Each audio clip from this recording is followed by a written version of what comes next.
Bom dia, meus amados irmãos e irmãs. Graças ao nosso Senhor por esta oportunidade que nós temos de mais uma vez estarmos reunidos em seu nome. Vamos abrir as nossas Bíblias aqui no livro de Jonas, capítulo 2 e o versículo 6. Desci até os fundamentos dos montes, desci até a terra, cujos ferrolhos se correram sobre mim para sempre. Contudo, fizeste subir da sepultura a minha vida. Vamos orar.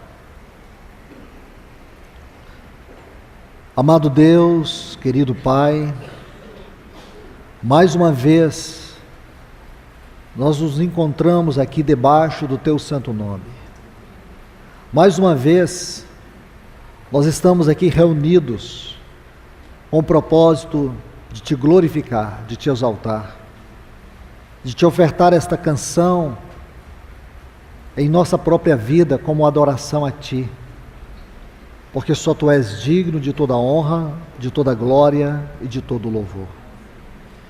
E aqui, Senhor, colocamos este tempo da Tua palavra diante do Senhor, para que Tu possas encontrar, tanto naquele que ministra como naqueles que ouvem, um caminho para a liberação da Tua palavra. Nós te pedimos em nome de Jesus, encarecidamente, ajuda-nos, Senhor, a receber a Tua palavra. Aquieta o nosso coração na Tua presença. Que Tu venha, Senhor, falar de maneira tão clara a nós, tocando aquelas áreas onde nós carecemos de restauração, de cura, de libertação. Aquelas áreas onde nós necessitamos de um toque especial, para que o nosso caráter seja transformado, para que a nossa vida venha verdadeiramente se conformar à Tua vida. Nos ajuda nesta manhã, te pedimos, no nome do Teu Filho. Amém. Graças ao Senhor, nós chegamos aqui neste último encargo, no que concerne a responsabilidade daquilo que me foi confiado. E nós vamos meditar sobre a vida de Jonas. Já tivemos estudando sobre a vida de Paulo, o poder que se aperfeiçoa na fraqueza, a graça sobre a fraqueza. Também vimos a vida de Sansão, a consagração como a fonte do poder espiritual para prevalecer sobre a carnalidade, o mundanismo. E aqui na experiência de Jonas, nós vamos estudar sobre o poder da vida em ressurreição. Em contrapartida, nós vamos encontrar um homem com profundas debilidades, fraquezas. A história de Jonas é uma história muito especial. Se você tem a oportunidade de meditar na palavra de Deus sobre a vida de Jonas, você vai descobrir muitas questões que estão intimamente ligadas a nós.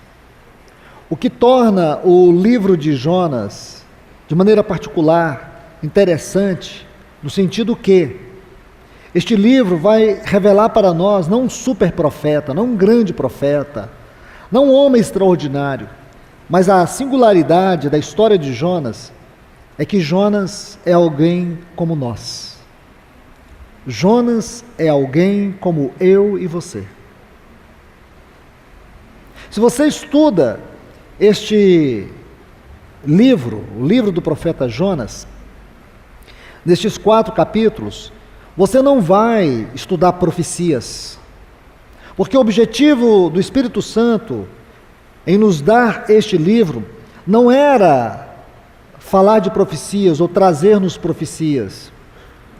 Aqui nós vemos o tratamento de Deus como profeta. Este livro se torna singular em relação aos outros livros proféticos, porque ele em si não é um livro profético, embora ele esteja colocado aqui entre os profetas menores. Mas você não encontra profecia aqui no livro de Jonas. Você encontra o profeta. E o objetivo do Espírito é mostrar os tratamentos de Deus com o seu profeta. E dentro dessas particularidades, nós podemos enxergar a nós mesmos. Aqui você vai ver um homem com uma vida cheia de debilidades, que mostra a nós mesmos, nosso próprio retrato. Jonas é o retrato de cada um de nós, nas nossas fraquezas, nas nossas debilidades, as dificuldades que nós temos de entender os caminhos elevados de Deus, de não compreendermos alguns porquês que surgem na nossa vida. Então, dentro deste contexto é que nós vamos olhar a nossa vida hoje, em mais uma oportunidade, vendo um profeta como nós. Ele não é apresentado como um herói que faz coisas extraordinárias, um homem de uma espiritualidade elevada. Você não vai encontrar isso na vida de Jonas. Ele não demonstra, você não vai encontrar substâncias textuais que descrevem a espiritualidade elevada deste homem. Porque, irmãos, o que me atrai para estudar a vida de Jonas é que eu passo a refletir que nós, muitas vezes, em nossa caminhada de fé, em nossa jornada espiritual, em nossas debilidades, em nossas fraquezas, em entender a vontade de Deus, em nos colocar debaixo desta vontade, em caminhar com Deus, porque por um lado a Bíblia nos chama a viver uma vida cristã elevada, por outro lado nós temos as nossas debilidades, nós temos as nossas lutas pessoais, nós temos muitos cárceres em nossa mente que tentam nos aprisionar, nos limitar. Em muitas situações nós não conseguimos exercer fé suficiente para vencer certas batalhas. Nas guerras que travamos, muitas vezes perdemos batalhas, temos perdas.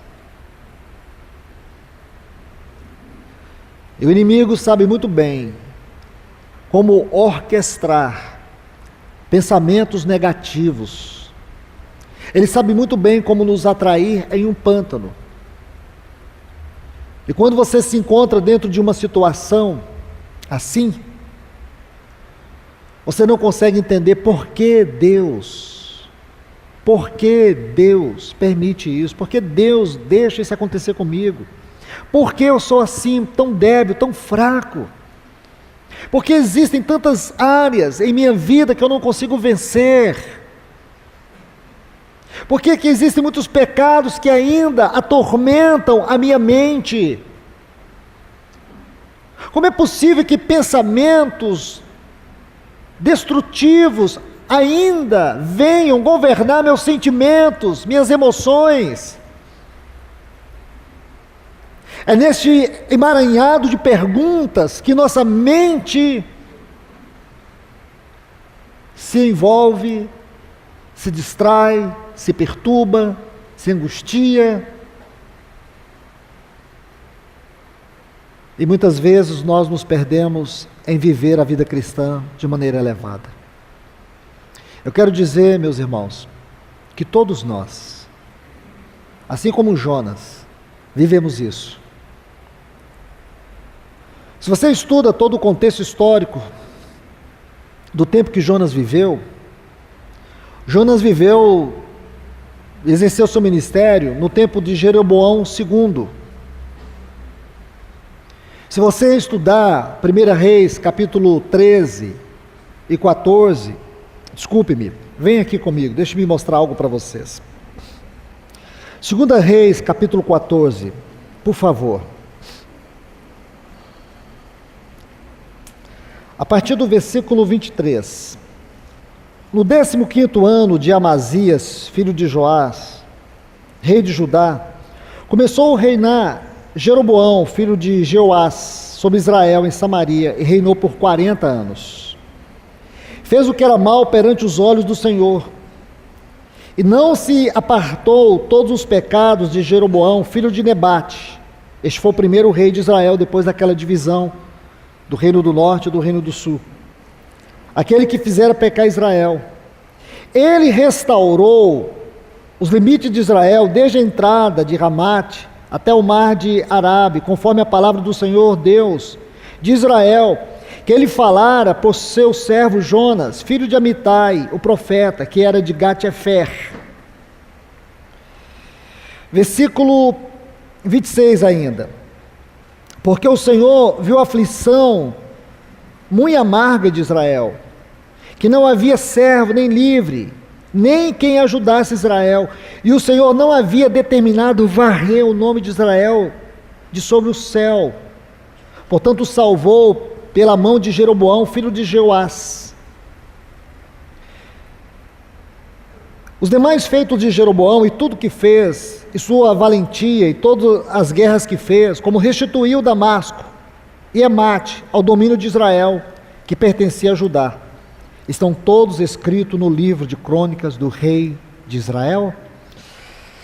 Então aqui está um pequeno resumo da vida de Jonas. Ele viveu nesse tempo. Ele foi um profeta, assim como Elias e Eliseu, do reino do norte. Eu creio que você sabe muito bem que Israel se dividiu em 2 reinos, norte e sul. Norte ficaram 10 tribos, e o sul 2 tribos, Judá e Benjamim. Então é importante você ter essa concepção para compreender o contexto do ministério de Jonas. Mesmo que nós vemos aqui uma aparente vitória, você tem que entender que a Assíria, ela veio no ano 722 e varreu Israel do mapa. Israel foi levado para o cativeiro da Assíria no ano 722. E você vai estudar e vai perceber que Jonas, ele foi um dos últimos profetas que Deus usou para falar à nação de Israel. Nós não temos escritos proféticos sobre Jonas, ou o que ele profetizou, mas nós temos aqui seus feitos. Quando você estuda sobre Jonas, você vai ver que na sua vida, no seu ministério, ele experimentou 3 grandes avivamentos. Este aqui foi um deles.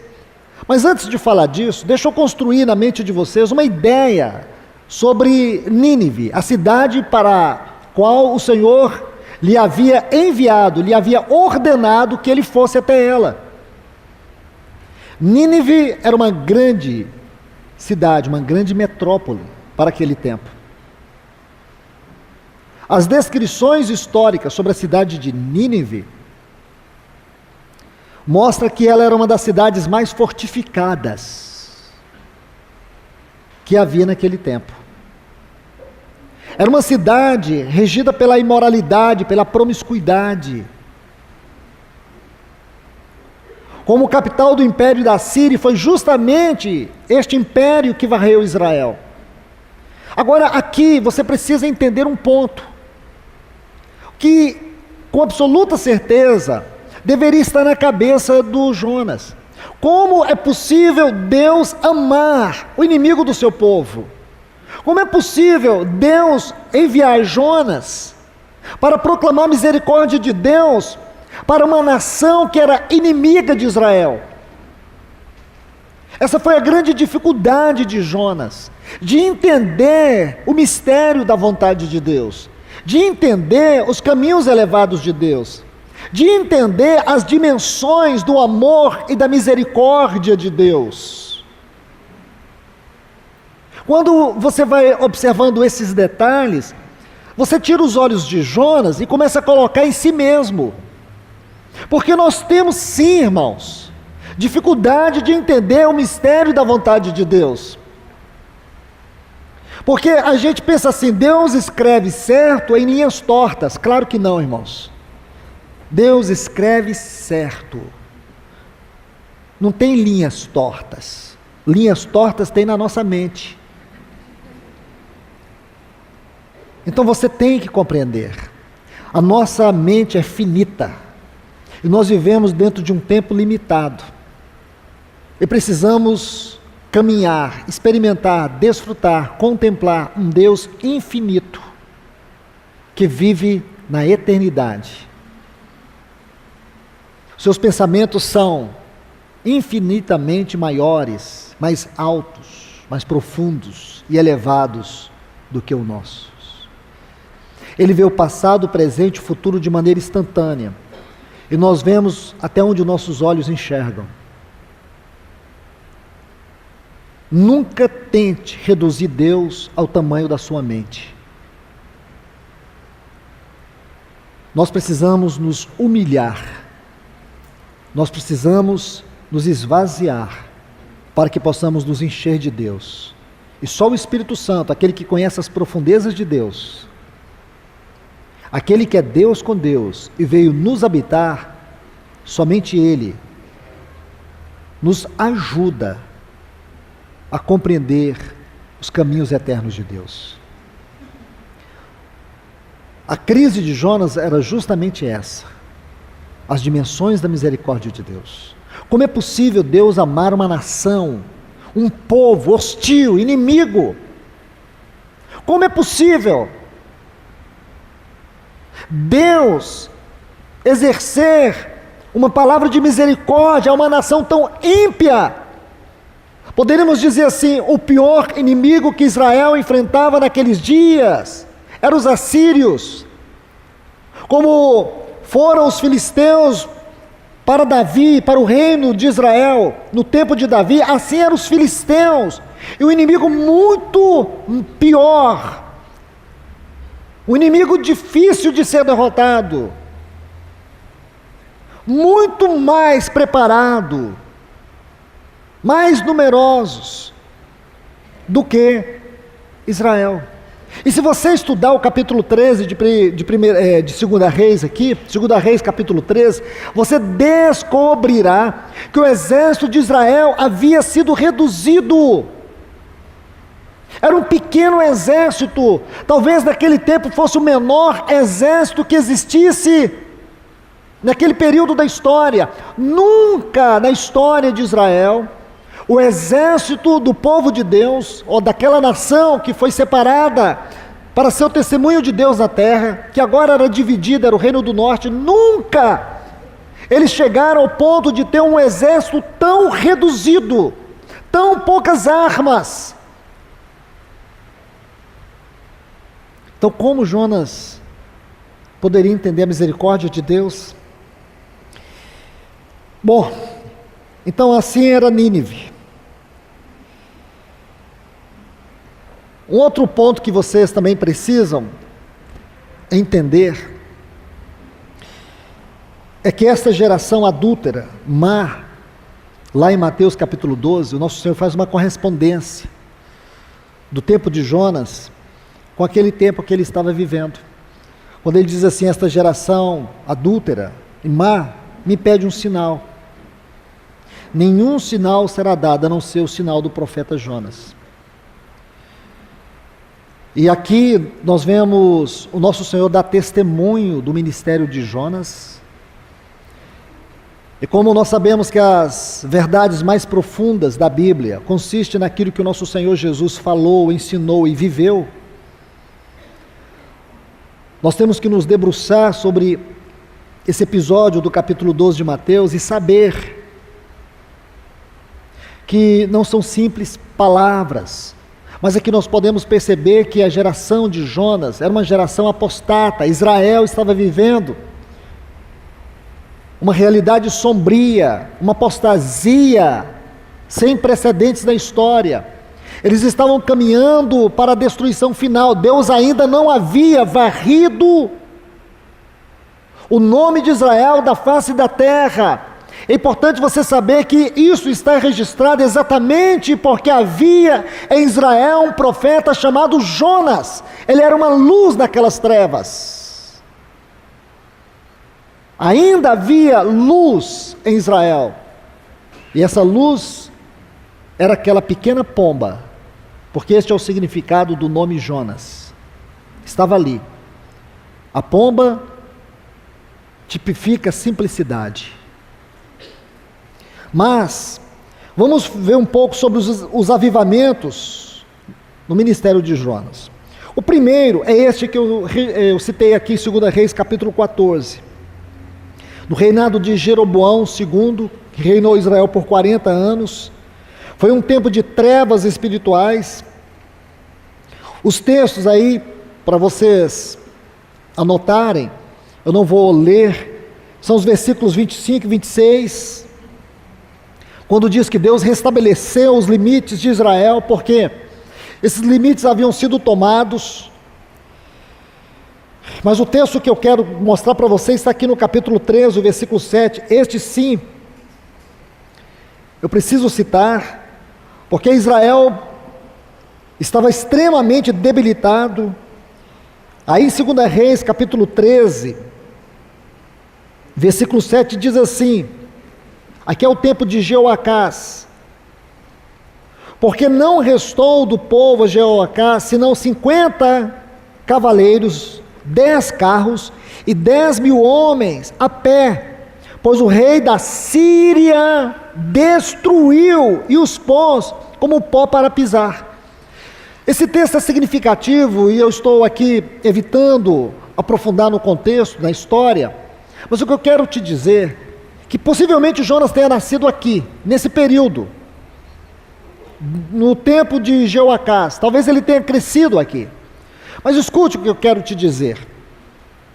Meus amados irmãos e irmãs, esse aqui é o exército de Israel. Porque a Síria havia pisado, havia assolado. Sobrou apenas isso, 10.000 homens a pé. Está vendo aqui? 50 cavaleiros e 10 carros. Este era o exército de Israel. Sabe o que esse exército representava em termos de segurança? Nada. A Síria havia reduzido ao pó o exército de Israel. Então Jonas, ele está crescendo aqui. Ele cresce nesse opróbrio. No tempo de Jeroboão, ele se torna um profeta. Agora, o que é lindo, e eu quero que você observe isto. Versículo 25, diz que quando Deus estabeleceu os limites de Israel, diz que ele fez isso segundo a palavra do Senhor Deus de Israel, o qual ele falara por intermédio do seu servo Jonas. Irmãos, nesse tempo Deus usou Jonas. O que é lindo, e eu creio que nós precisamos meditar e ver como é possível, num terrível tempo de opróbrio, onde Israel estava como um país, como uma nação, vivendo um opróbrio, uma nação que estava reduzida ao pó, e agora Deus, por intermédio da palavra de Jonas, não sabemos que palavra é essa, mas esta frase já nos diz tudo, segundo a palavra do Senhor. Segundo a palavra do Senhor é tudo. Segundo a palavra do Senhor, você não precisa usar qualquer forma de especulação, você não precisa ficar dançando com a sua mente em torno da palavra. Simplesmente isso diz tudo. No princípio criou Deus os céus e a terra. Ele criou tudo pela palavra do seu poder. Então o Senhor liberou sua palavra de vida, sua palavra de glória. Essa palavra trouxe um avivamento tal que Israel se fortaleceu, reconquistou os territórios perdidos.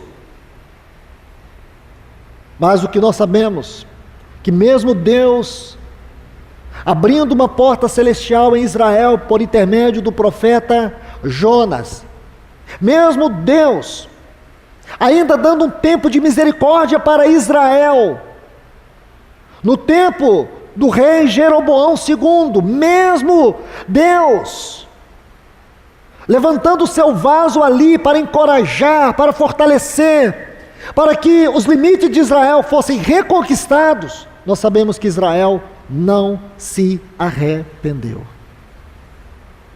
Não se arrependeu. Então este foi o primeiro avivamento. Esta época marcada por derrotas, por desânimos. Vamos para o segundo avivamento que Jonas experimentou. Está no livro de Jonas, no capítulo 1, versículos 8 a 17. Livro de Jonas, capítulo 1, versículos 8 a 17. Então lhe dissera: declara-nos agora, porque nos sobreveio este mal. Que ofício tens? De onde vens? Qual é a tua terra? E de que povo és tu? E ele respondeu: sou hebreu. E temo ao Senhor Deus do céu, que fez o céu e a terra. Então aqueles homens temeram sobremaneira e lhe disseram: por que fizestes isto? Porque eles sabiam que fugia da presença do Senhor, por lhes declarara isso. Meus irmãos e irmãs, aqui nós temos textos suficientes, vamos ler até o final agora. Se for necessário, lerei. Mas eu quero que vocês observem aqui. Esses textos descrevem aquele momento que João havia descido para o porão, fugindo da presença do Senhor. E aí nós sabemos que veio uma grande tormenta sobre aquele navio. Esse navio, é importante vocês saberem isso também. Ele estava indo para a Espanha. Ele saiu de Jope e estava indo para a Espanha. Ele levava 1 ano e meio para percorrer todo esse trajeto. Era uma viagem caríssima. Esse navio levava metais preciosos. Era uma carga valiosíssima. De forma que neste navio só viajavam as pessoas mais ricas, mais prósperas. Uma pessoa de baixa condição financeira não tinha condições de fazer essa viagem. E quando vem essa tormenta, vem o desespero também. O desespero pela vida deles, o desespero pelo navio, o desespero pela carga. Então, multiplica-se tudo isso, para vocês terem uma ideia como estavam todas aquelas pessoas, o desespero, a angústia, o que estava em jogo ali naquele navio. Então, enquanto todos estavam profundamente angustiados, perturbados, atormentados, desesperados, tinha um único cidadão dormindo. E quando eles encontram Jonas, eles ficam espantados, porque diante deles, ele era o único que estava em plena e sã consciência. Ele não estava desesperado. Aí vem uma palavrinha que ela precisa ser examinada. Versículo 8 está assim: então lhes disseram, declara-nos. Essa expressão aqui, irmãos, é muito importante. Observe, declara. Se você examinar esta palavra, ela é muito importante. Primeiro, é claro que você vai perceber que é um termo genérico em todo o Velho Testamento. Mas se você estudar a raiz dessa palavra, ela tem um sentido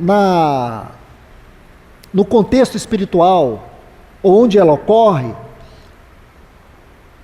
E eu quero aqui tomar 2 textos que vão abrilhantar, lançar luz sobre ela para nos mostrar o peso que ela tem dentro desse contexto.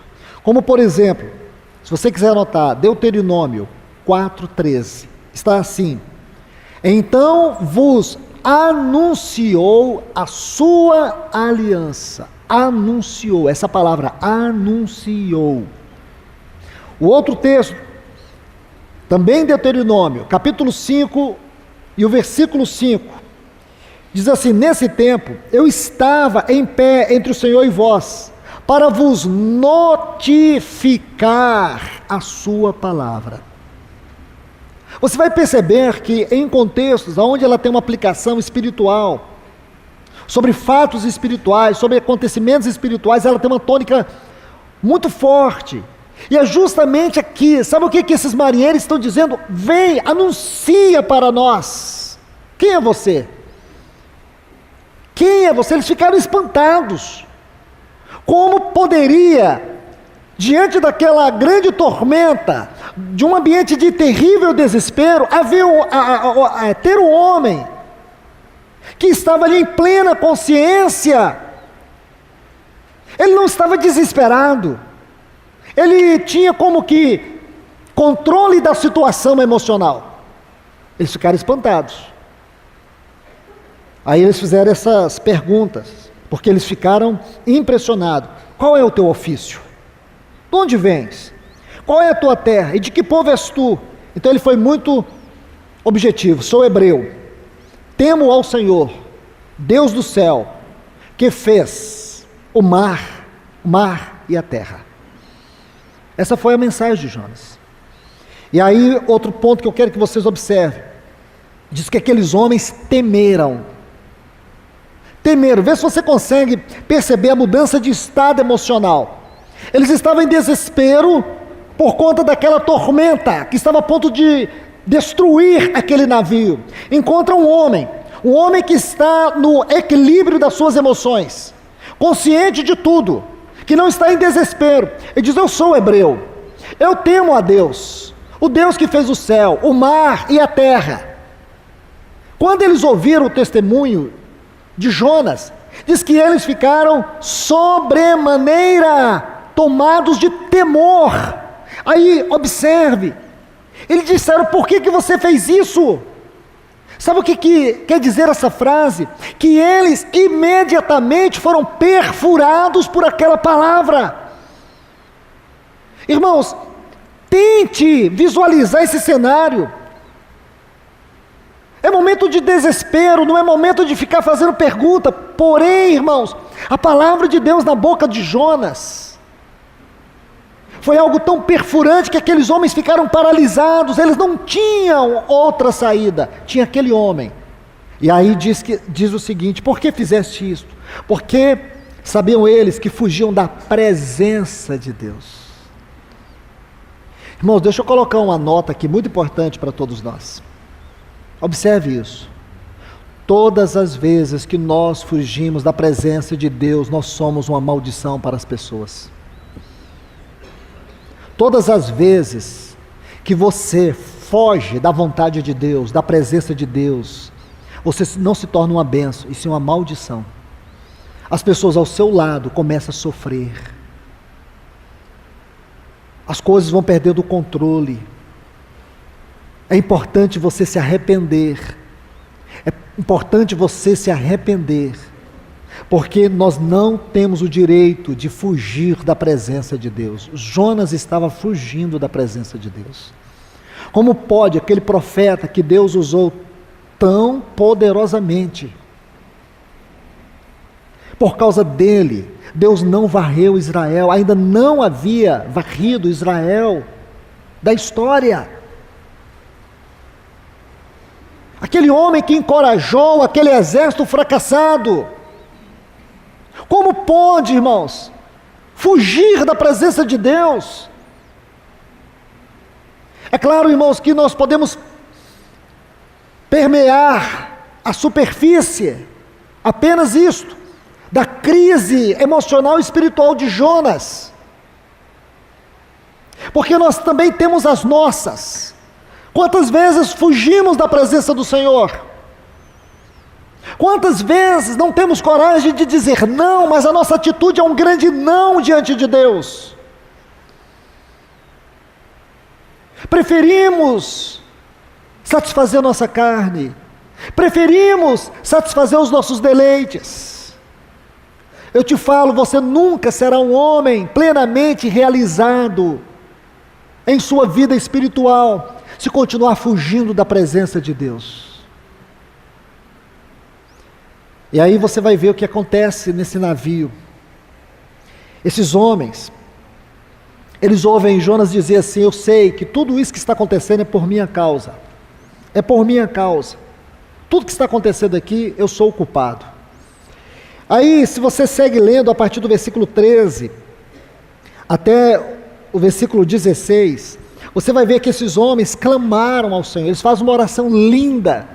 uma oração de pessoas que verdadeiramente estão rendidas. Você sabe o que aconteceu, irmãos?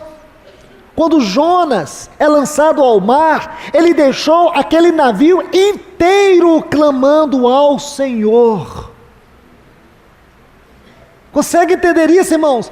Na fraqueza dele, no reconhecimento da sua indignidade, que a única coisa que ele merecia era morrer, ele deixou aquele navio clamando ao Senhor. Veja o versículo 14. Então clamaram ao Senhor e disseram: rogamos-te agora. Essa frase no hebraico, ela tem uma conotação forte, é de um clamor profundo, é de gritos.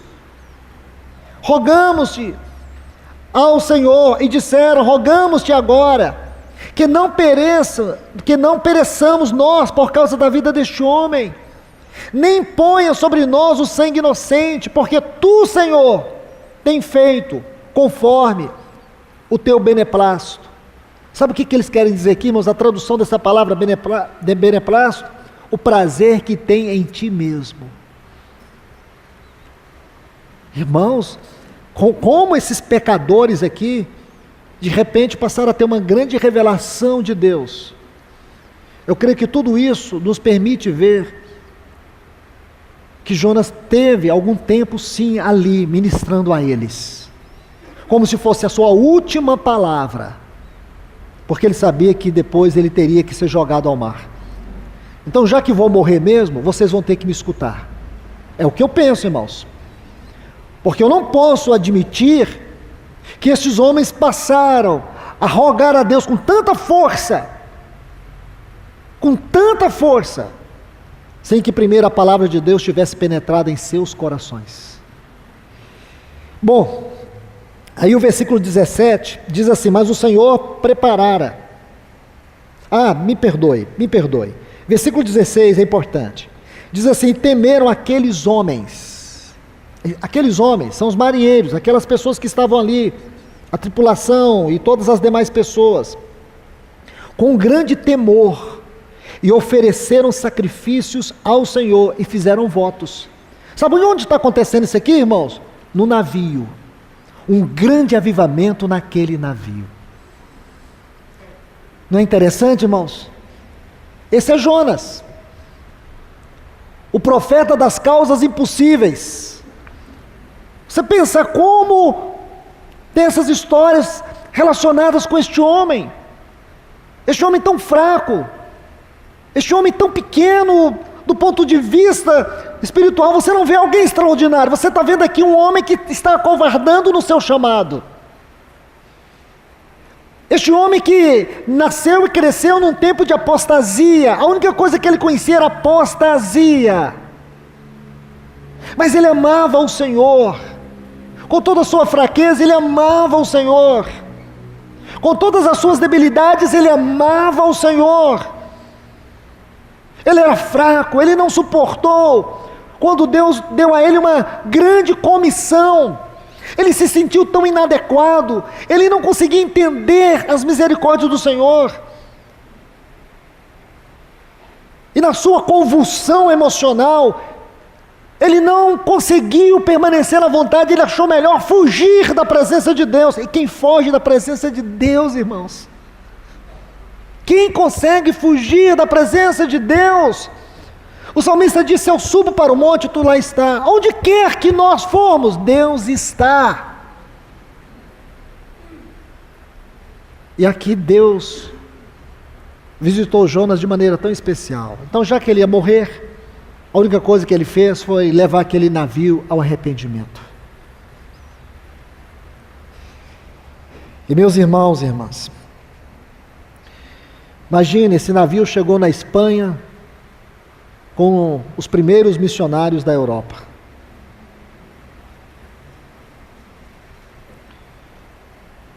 Amados irmãos e irmãs, aí diz no versículo 17 que o Senhor preparou um grande peixe. Essa é uma outra grande discussão que tem. Que peixe é esse? É uma baleia. Irmãos, esquece. Se alguém pensa que eu encontrei o peixe, não encontrei. Em Gênesis 1, 21 diz que Deus criou grandes animais marinhos. Pronto, ele criou um exatamente para engolir o Jonas.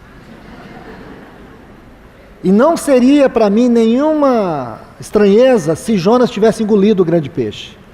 Para mim, se a Bíblia diz, está dito. Então não temos que ficar... Coisas maiores do que estas, nosso Deus já havia feito na terra. Isso aqui é um milagre muito pequeno. Para Deus, muito pequeno. Então a gente tende a perverter ou desacreditar na inspiração deste livro, que realmente isso aconteceu. Nosso Senhor dá testemunho disso. Jonas passou 3 dias e 3 noites no ventre de um grande peixe. Se o nosso Senhor disse, irmãos, se essa história está aqui, não interessa. Você pode questionar o que você quiser, porque tudo que nós falarmos contra isso não é nada. Imagina a Bíblia falar dos milagres de Deus, cada um mais extraordinário do que o outro, seu dedo, seu poder, governando, controlando. Ele criou todas as coisas e mantém todas as coisas sustentadas pela palavra do seu poder. Ele mantém esse universo com a medida dos gases, cada um tem a sua porcentagem simétrica. Nenhum dos gases que compõem o universo ou a vida na Terra pode ultrapassar em termos de porcentagem, ou aumentar. Não, Deus colocou a medida exata dos gases que nós respiramos. Você sabe por quê, irmãos? Porque Ele é Deus, Ele faz coisas, Ele faz um milagre todo dia, a todo tempo e a toda hora. Cada momento que você respirar, você pode ter certeza, você está respirando um milagre, está acontecendo na sua vida agora. Se você pisca aí, o seu coração, já imaginou quantas vezes que ele vai bombeando sangue? Nós somos um milagre. Se você olhar para a vida, é um milagre. Quem fez esse milagre? Há uma ameba que foi evoluindo. Irmãos, para crer nisso, você tem que ter uma fé muito maior do que crer em Deus. Então não fique perturbado com esse grande peixe aqui, não. Ele engoliu Jonas. Foi Deus que mandou ele. Deus ordenou ele. E não foi uma viagem maravilhosa, não. A gente acha, quando você lê o capítulo 2 e vê aquela linda oração de Jonas, sabe o que você pensa? Que Jonas estava lá, acendeu uma lamparina e ficou... Não. A sensação 100 vezes pior é quando você está... Quem gosta ou quem não gosta de viajar de avião como eu, sabe mais ou menos o que é isso. Quando o avião dá uma tremida. Quando ele passa naquelas nuvens, começa...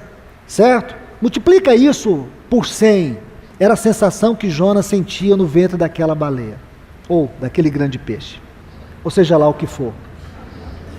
Agora, imagine, irmãos, quando você tem essa visão, e você consegue extrair um pouco da sensação, aí você lê o capítulo 2, a gente vai ler no final, aí você vai entender como que Jonas estava ali, como foram suas palavras, onde que ele se segurava ali. Ele era jogado de um lado para o outro, não tinha cinto de segurança. Ele estava ali em total desespero, e ele ora ao Senhor. Bom, então esse foi o segundo avivamento. O terceiro, eu vou passar rapidamente para que a gente possa entrar nas aplicações. O terceiro está no capítulo 3, versículos 1 a 10, é o capítulo inteiro, quando Jonas ele chega a Nínive. Tem um fato interessante que a história conta, é importante eu dizer para vocês. Os ninivitas oravam a um deus chamado Dagon. Um deus chamado Dagon. Ele era metade homem, metade peixe. E os ninivitas acreditavam que fora Dagon que enviava de vez em quando mensagens para eles do mar. Então eles iam para a beira do mar para cultuar Dagon, que era o deus que eles criam.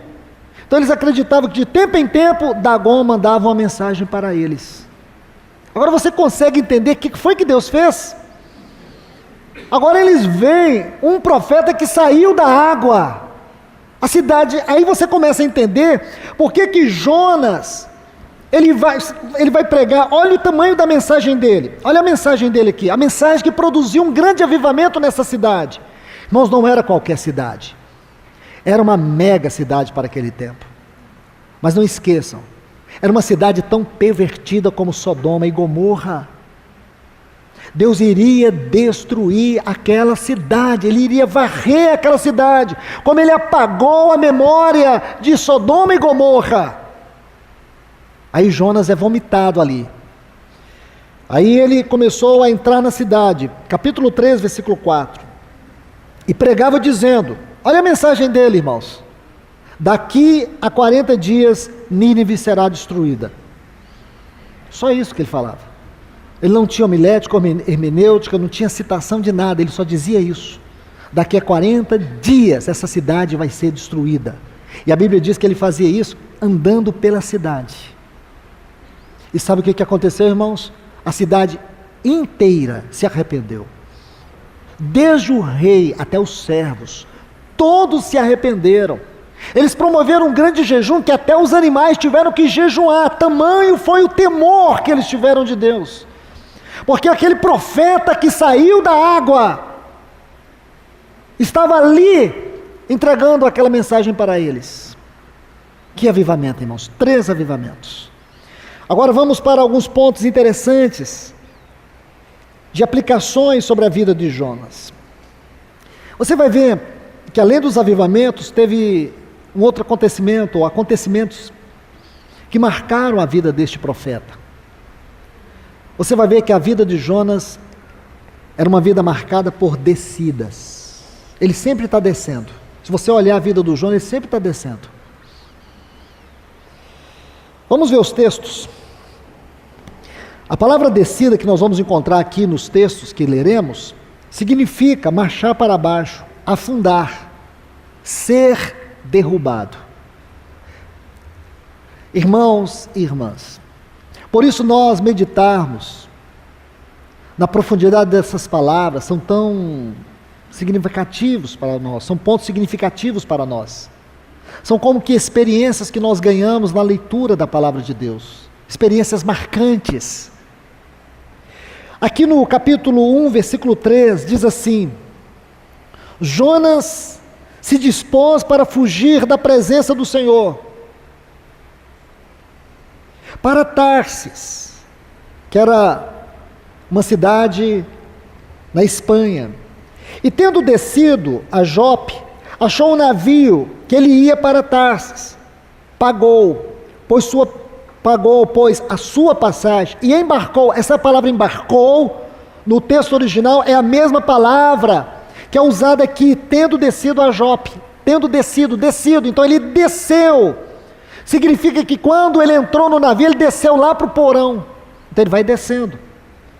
Vamos ler mais, versículo 5. Então os marinheiros, cheios de medo, clamavam cada um ao seu Deus, e lançavam ao mar a carga que estava no navio, para o aliviarem do peso dela. Jonas, porém, havia descido ao porão, e se deitado, e dormia profundamente. Veja, irmãos, é como se ele dissesse: eu não tenho nada a perder, pois tinha muito a perder. Capítulo 2, versículo 3. Pois me lançastes no profundo do coração dos mares. Aqui é a sua oração. Ainda versículo 6, deste mesmo capítulo 2. Desci até os fundamentos dos montes, desci até a terra, cujos ferrolhos se correram sobre mim para sempre. Está vendo, irmãos? Essas descidas significam que Deus queria levar Jonas ao fim dele mesmo. Deus queria levar Jonas ao fim dele mesmo, porque este é o significado do caminho da cruz, da vida de cruz. Este é um processo, e coloco com muito cuidado, este é um processo de morte, que por causa de Cristo e da vida de Cristo, inevitavelmente nós precisamos experimentar. Nunca nós vamos experimentar a glória da vida de Cristo, o privilégio, a responsabilidade de sermos um vaso de Cristo, se decididamente vivemos segundo os nossos conceitos, ou padrões a parte da palavra de Deus, se anelamos ser o vaso de Deus, se anelamos uma vida de intimidade com Deus, não há outra maneira a não ser permitir que a cruz de Cristo trabalhe na nossa vida. Então Deus, Ele vai nos levando ao fim de nós mesmos. É isso que significa essas descidas. Meus irmãos, há muito de nós, da nossa carne, da nossa força natural, que nós queremos apresentar para Deus. Nós queremos consagrar para Deus a nossa capacidade intelectual. Nós queremos consagrar para Deus aquela posição que nós tínhamos lá no mundo. Você era uma pessoa muito notável no mundo, agora você traz essa pessoa para cá, faz uma maquiagem espiritual e oferece para Deus. Irmãos, Deus não quer nada disso. Lembra quando Deus aparece para Moisés na sarça? Você recorda das primeiras palavras que o Senhor disse para ele? Tire a sandália dos teus pés. Por que Deus falou isso para Moisés? Então volte. Lembre que durante 40 anos ele estudou toda a ciência do Egito. Com qual propósito? Para ser faraó Moisés primeiro. Moisés era um homem sofisticado, irmãos. Ele era um homem muito sofisticado. Assim como Paulo. Agora observe que tem um pequeno detalhe. Tire as sandálias. Por quê? Porque os escravos não usavam sandálias, andavam descalços. Então quando Moisés chegou ali para a sarça, ele veio calçado com a sua sandália, possivelmente a sandália que ele estudava lá na Harvard do Egito, lá no templo do sol. Então ele chegou com a sandália, o Senhor disse, tire as sandálias, chegue na minha presença como um nada, como um escravo, alguém que não tem direito nenhum, você está na minha presença. Moisés nunca havia desfrutado da presença de Deus em sua vida. Ele conhecia a presença de Faraó, dos palácios. Por mais que ele passara 40 anos no deserto de Midian, ele ainda não havia tirado as suas sandálias. Havia algumas sandálias que ele estava calçado na sua mente. O Senhor diz, tira. Então quando ele tira ali as suas sandálias, é como se ele ficasse totalmente despido. Agora sim, Moisés chegou ao fim de si mesmo. Compreende, irmãos? É isso que o Senhor faz. Ele vai tirando toda a roupagem velha, essas coisas que a gente traz escondidas no nosso bolso, querendo depois ser usadas, sabe essas coisas? Subterfúgio, algumas ferramentas que a gente acha que isso pode ser útil nas mãos do Senhor. Meus irmãos, Deus só vai nos usar com aquilo que é próprio, que é seu, do seu caráter. Não é por força, não é por violência, é pelo Espírito do Senhor. Ele vai levar eu e você ao fim de nós mesmos. Se anelamos ser o vaso adequado do Senhor, então permita que o Senhor venha te despir, te livrar, limpar de toda soberba, de toda arrogância. Não é com o seu poder, não é com a sua capacidade, é com o poder da vida em ressurreição. A vida que vence a morte, esta vida é o poder de Deus em nós. Por isso Paulo dizia, não sou eu quem vivo, Cristo vive em mim. Qual era a implicação desta palavra na realidade da vida de Paulo? Cristo viver em Paulo era a vida do poder, ou a vida que venceu a morte, a vida do poder da ressurreição. Essa é a grande mensagem de Jonas. Então você vai ver, o Senhor levou ele ao fim dele mesmo. Deixe-me citar alguns textos, para que nós venhamos entender um pouco a nossa situação. Vendo Paulo, observe, vou citar rapidamente. 2 Coríntios capítulo 1, versículos 8 e 9. 2 Coríntios 1, 8 e 9. Porque não queremos, irmãos, que ignoreis a natureza das tribulações que nos sobreveio na Ásia, porquanto foi acima das nossas forças, ao ponto de desesperarmos até mesmo da nossa própria vida. Contudo, em nós mesmos tivemos a sentença de morte, para que não confiemos em nós mesmos. Sabe por que Deus leva você a muitas provas, lutas, tribulações?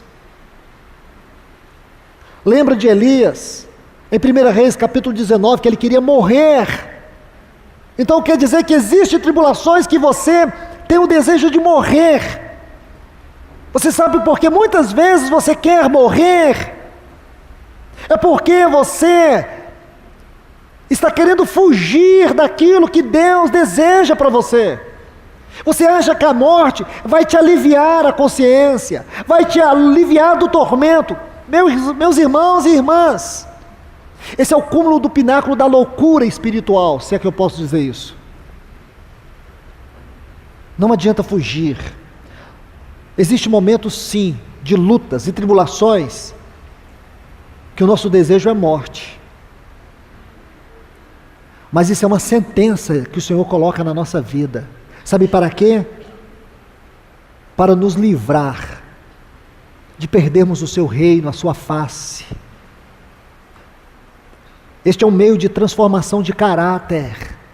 Sofrimento é transformação de caráter. Quando nós estamos sofrendo debaixo das mãos de Deus, você pode angustiar, desesperar, mas Ele não está te destruindo. Ele está levando você ao fim de você mesmo, para que você não venha ter confiança própria. É isso que Ele está fazendo. Vamos a um outro texto, 2 Coríntios, capítulo 4, versículo 11. Paulo diz assim: porque nós que vivemos, sempre somos entregues à morte. E que morte é essa aqui, irmãos?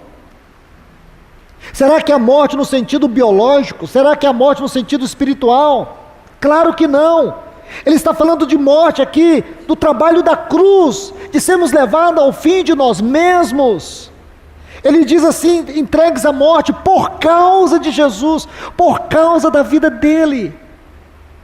Você se lembra que eu disse ontem, 3 causas por que sofremos: pecados, arrependimento; ego, quebrantamento; por causa de Jesus, maturidade, crescimento. E é justamente esse ponto que ele está dizendo aqui. Somos entregues à morte por causa de Jesus. Agora, observe a sequência do texto. Para que também a vida de Cristo se manifeste em nossa carne mortal. Como nós podemos entender esse texto? Sabe por que o Senhor te leva a muitos sofrimentos? Sabe por que você experimenta esse trabalho duro, profundo, que te angustia, que te esmaga? Sabe por que você está passando por tudo isso? Se é por causa de Cristo, entenda. Se você, na luz do Senhor, você diz: Senhor, sonda-me, como está no Salmo 139, sonda-me, ó Deus, conhece o meu pensar, meu coração, minhas emoções, minha mente, minha consciência, vê se há dentro de mim caminhos maus, e guia-me pelos teus caminhos, caminhos eternos. Se você, na luz do Senhor, você se coloca diante desta luz, e o Senhor sonda, e você diz: não é uma questão de pecado, não é uma questão de ego, porque nós não andamos às escuras, irmãos. Nenhum cristão que persegue, que ama o Senhor, que persegue a maturidade, ele anda às escuras. Na vida cristã, nós não fomos chamados para andarmos a ermo.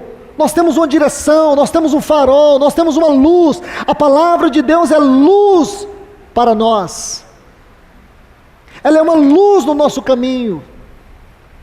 Só está em trevas um cristão apostata. Um cristão apostata, indiferente. Então escute o que eu estou te dizendo: você não está em trevas, você está na luz. Então você saberá sim por que está sofrendo. O Espírito Santo, ele não nos abandona, ele é o nosso advogado, o nosso paracleto, o nosso ajudador, o nosso fortalecedor, o nosso amigo fiel, sustentador, o intercessor. Ele não nos abandona. Então você saberá sim, e você vai ver que sofre por causa de Cristo. está doendo, você está até em desespero, mas saiba que o choro dura uma noite, mas a alegria vem pela manhã. Em algum momento você verá o quanto que de Cristo foi formado nessa triste, dolorida experiência, essa dolorosa experiência. Você verá o quanto que da vida de Cristo está sendo transmitida, mesmo em meio à dor. Você não se tornará uma pessoa amarga, você se tornará uma pessoa quebrantada. Você não se tornará um murmurador, e sim um adorador. Deixe-me colocar outros textos. Filipenses capítulo 3, versículos 8 a 10. Paulo vai dizer assim: sim, deveras, considero tudo como perda por causa da sublimidade do conhecimento de Cristo Jesus. Ele considerou tudo como perda. Se você olhar o contexto desses textos, você vai ver que ele falava da sua posição como um judeu, como um hebreu, da tribo de Benjamim. Cada um desses pontos que ele vai citando, tem um significado importante, irmãos. Porque ele era da tribo de Benjamim, aquela tribo que não se rebelou com as demais, que permaneceu com a linhagem de Davi. Então para ele era muito importante, porque foi uma tribo preservada. Era uma questão de nobreza do ponto de vista do judaísmo. Cada ponto desse, eu não quero destacar aqui, porém, é importante que você veja que nessas palavras, nessas frases, no contexto, existe uma forma de expressar importância, significado, posição. Ele era um fariseu dos fariseus, isto é, ele tinha um radicalismo, não apenas na leitura, mas na prática da lei. Tudo que ele havia falado dele anteriormente, ele vai dizer tudo isso. Eu considerei perda, por causa da sublimidade, do conhecimento de Cristo Jesus, meu Senhor, por amor do qual, para conhecer e por amar, conhecer e amar. Isso é tão importante, irmãos, porque o conhecimento nos torna soberbo, porém o amor nos edifica. Paulo, ele perdeu tudo por causa da sublimidade do conhecimento, mas se Paulo ficasse só no conhecimento de Cristo, um dia, mais cedo ou mais tarde, ele se tornaria um soberbo. Mas Paulo não queria apenas conhecer a Cristo, mas também amar a Cristo. E por causa deste amor a Cristo, ele perdeu todas as coisas. Ele não perdeu todas as coisas só para conhecê-lo, ele perdeu todas as coisas por amá-lo. Ele queria conhecer, porém amá-lo. Ele diz assim: por amor do qual perdi todas as coisas e as considero lixo do lixo, refúgio. Aí vem um outro ponto. Se você observar, irmãos, didaticamente o Espírito Santo aqui, na gloriosa inspiração, ele vai nos dar uma escada ascensional. Conhecer, amar e ganhar a Cristo. Primeiro conhecer. Mas você não pode ficar no conhecimento. Você não pode se deleitar no conhecimento. O conhecimento de Cristo tem que te levar a uma experiência com Cristo. E na experiência com Cristo, a característica vai ser o amor a Ele. E quando você experimentar, não é o amor de Cristo por você, mas quando você experimentar o seu amor por Cristo, você vai ter uma característica, uma evidência visível. Você vai ver que não existe nada e nem ninguém que ocupe o seu coração. Ele será todo de Cristo. E quando isso acontecer, sabe qual vai ser a consequência? Você vai ganhar a Cristo. E foi isso que aconteceu com Paulo. Esse resumo que Paulo traz a nós aqui, concernente à sua espiritualidade, à sua vida madura, poderíamos chamar aqui uma escada da maturidade da vida de Paulo. Aí ele vai ganhar a Cristo. E aí, qual é o resultado deste ganhar? Quando você diz assim: eu amo a Cristo, eu amo a Cristo. Qual é o sinal visível desse testemunho de alguém que ama Cristo. Alguém que ama Cristo é alguém que colocou tudo de lado, porque Cristo passa a ser não apenas um acessório momentâneo, Ele passa a ser o seu tudo, tudo. Ele vai ver Cristo no seu trabalho, Ele vai ver Cristo nos seus filhos, na sua família, Ele vai ver Cristo nas suas lutas. Aí vai chegar um momento que não importa mais nada, no sentido de lutas, de provações. Isso não vai te jogar para baixo, isso não vai abrir o pântano da depressão, nada vai te puxar para baixo. Não importa se as pessoas digam que você tem ou não tem uma mensagem, que você é ou não é, que você faz ou não faz, você não vai se importar com avaliações, porque a única coisa que você se importa é estar em Cristo e ser achado em Cristo, ganhar a Cristo. Agora, irmãos, observe, ser achado nele, não tendo justiça própria que procede da lei, senão a que é mediante a fé em Cristo. A justiça que procede de Deus, baseada na fé. Pequeno parênteses que ele faz aqui, aí ele prossegue. Para o conhecer, e o que mais? O poder da sua ressurreição. Irmãos, este é o sinal de Jonas, o poder da ressurreição da vida de Cristo. Você imagina que lá atrás, neste pequeno livro, nessa experiência de um homem, que Deus o levou ao fim dele mesmo. Você pode imaginar esse homem que experimentou 3 avivamentos no seu ministério. Mas existe um sinal, e é esse ponto que Jesus está tocando. Nosso Senhor não está dando ênfase nos avivamentos que Jonas experimentou. Porém que naquela triste, angustiante, terrível experiência que ele teve no ventre daquele grande peixe, aquela experiência comunicava o maior acontecimento da história da humanidade.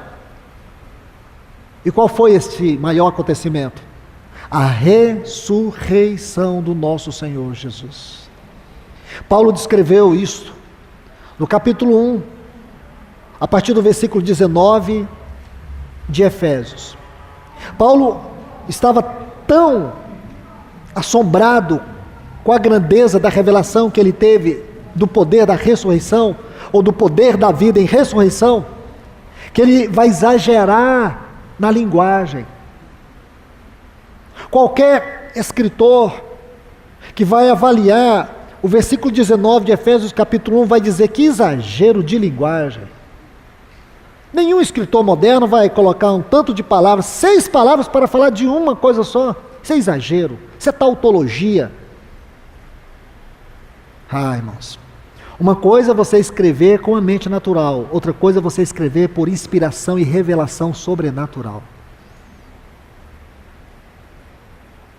Ele vai dizer assim: qual a suprema grandeza do seu poder para conosco os que cremos, segundo a eficácia da força do seu poder. 6 palavras. O qual exerceu em Cristo, ressuscitando dentre os mortos, fazendo assentar acima de todos os céus, de todo principado, potestade, e de todo nome que se possa referir, não só neste século, mas também no vindouro. E para ser o cabeça sobre todas as coisas, olha que tal poder, ele diz: o deu à igreja, a qual é o seu corpo, a plenitude daquele que enche todas as coisas. Nos falta tempo para meditar sobre esses textos, irmãos. Este é o poder. Quando o nosso Senhor Jesus menciona Jonas, e quando você vê este acontecimento de Jonas, você saberá exatamente o que o nosso Senhor estava dizendo. Quando você faz a construção doutrinária deste quadro, deste acontecimento, é lindo demais, irmãos, porque este é um ponto significativo para a nossa vida, irmãos. Experimentar esse poder, quando Paulo diz assim: Cristo é minha vida, não sou eu quem vivo, Cristo vive em mim. Para mim, se eu morrer, tudo bem, mas se eu viver, tudo bem, porque o viver para mim é Cristo. O que é isso, irmãos? É o que você lê neste texto, ou nesses textos de Filipenses. É experimentar o poder da ressurreição de Cristo na nossa vida. Experimentar o poder da ressurreição de Cristo na nossa vida é experimentar a realidade do Cristo exaltado dentro de nós. É isso que o Espírito Santo comunica. O Espírito Santo foi derramado, irmãos, para comunicar toda a realidade da vida, daquilo que Cristo é. Este é o poder da vida em ressurreição. É este poder que nós precisamos experimentar. E como podemos experimentar esse poder? Se nós permitirmos Deus nos levar para baixo. Descer, descer, descer, descer, descer. Quando você chegar ao fim de você mesmo, aí vai vir o poder, aquele poder que venceu, que desceu às profundezas do abismo e venceu a morte, venceu Satanás, venceu todos os principados e potestades. Este poder da vida em ressurreição, este poder, ele foi dado a nós, a igreja, a qual é o seu corpo. É isso que eu e você temos que saber, irmãos. Isto é maturidade, isto é crescimento espiritual, este é o caminho, este é o progresso da nossa vida cristã. Não devemos ter uma outra obsessão que não seja esta. Isto é nosso, irmãos. Isso é meu, isso é teu. E nós temos o direito de desfrutar. Porque é muito lindo você olhar para a palavra e ver as declarações de Paulo. Para mim o viver é Cristo. Não sou eu quem vive, Cristo vive em mim. Nós ficamos citando Paulo, mas nós não aplicamos isso à nossa vida.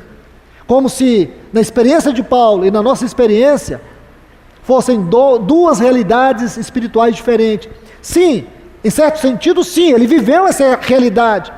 Só que isso não foi, essas verdades não foram escritas para que nós apenas ficássemos contemplando. Essas verdades foram escritas porque Deus está comunicando que esta é também a sua verdade para conosco. Esta deve ser a realidade que nós temos que viver, porque do contrário, nós viveremos uma vida cristã na superfície.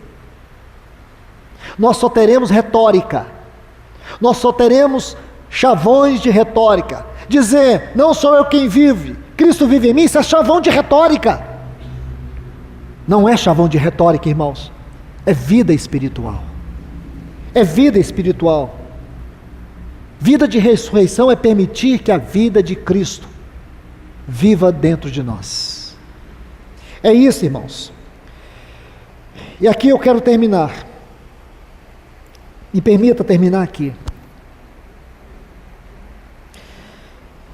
Quando Jonas desceu ao fim de si mesmo, apenas para ler algumas passagens no capítulo 2. Ele diz assim no versículo 2: eu disse na minha angústia, clamei ao Senhor e Ele me respondeu do ventre do abismo. Essa palavra abismo no hebraico é do inferno. Ele fala justamente isso. Deus ouviu ele quando ele estava lá no profundo do inferno. É isso que ele fala. Foi traduzido abismo. Porém no texto original é inferno, é Seol. Ele diz lá no ventre, lá do profundo do inferno eu gritei. Veja onde foi que o Senhor levou Jonas. Pois lançaste no profundo, no coração dos mares. Versículo 3. E o versículo 4, então eu disse, lançado estou de diante dos teus olhos, tornarei porventura a ver teu santo templo? Versículo 6, desci até os fundamentos dos montes, desci até a terra, cujos ferrolhos se correram sobre mim para sempre. Contudo, olhe bem, fizeste subir da sepultura a minha vida, vida de ressurreição. Nós fomos ressuscitados com Cristo, irmãos. Versículo 8, os que se entregam a idolatrias vãs, a tradução aqui é vaidades ilusórias, também não tem mais tempo para compartilhar sobre isso. Versículo 9, mas com a voz de agradecimento eu te oferecerei sacrifício, a que votei e pagarei, ao Senhor pertence a salvação. Que Deus abençoe a todos, irmãos. Que o Senhor possa nos ajudar a entender e a experimentar o que é esta vida em ressurreição. Que isso seja uma espada cortante e penetrante, uma espada inflamada, penetrando dentro do teu coração, a voz de Deus. Que eu creio que só aí nós nunca mais fugiremos da presença do Senhor, quando formos governados inteiramente pelo seu grande poder. Senhor, nós te louvamos e te agradecemos por todo este tempo que nos destes aqui, Senhor. porque sabemos que ainda o Senhor tem muito para falar a nós. E nós estamos aqui prontos para receber a Tua palavra. Nos governe, nos abençoe, traga direção à nossa vida, Senhor. Como nós precisamos experimentar o poder da vida em ressurreição. Senhor, que nós possamos entender essas descidas da nossa vida e saber que é a Tua mão mesmo. Assim como o Senhor preparou aquele grande peixe, o Senhor tem preparado situações grandes e difíceis, mas sabemos que é Tuas mãos que preparou. Não são as pessoas, não são coisas, não são circunstâncias, são as Tuas potentes mãos que estão por detrás de todas as coisas. Estas mãos furadas é que têm constituído todas as situações de sofrimentos em nossa vida, com o único propósito que venhamos Te conhecer, ser achado em Ti e experimentar o poder da Tua ressurreição na nossa vida. Nós Te louvamos e Te agradecemos pela Tua palavra. Amém.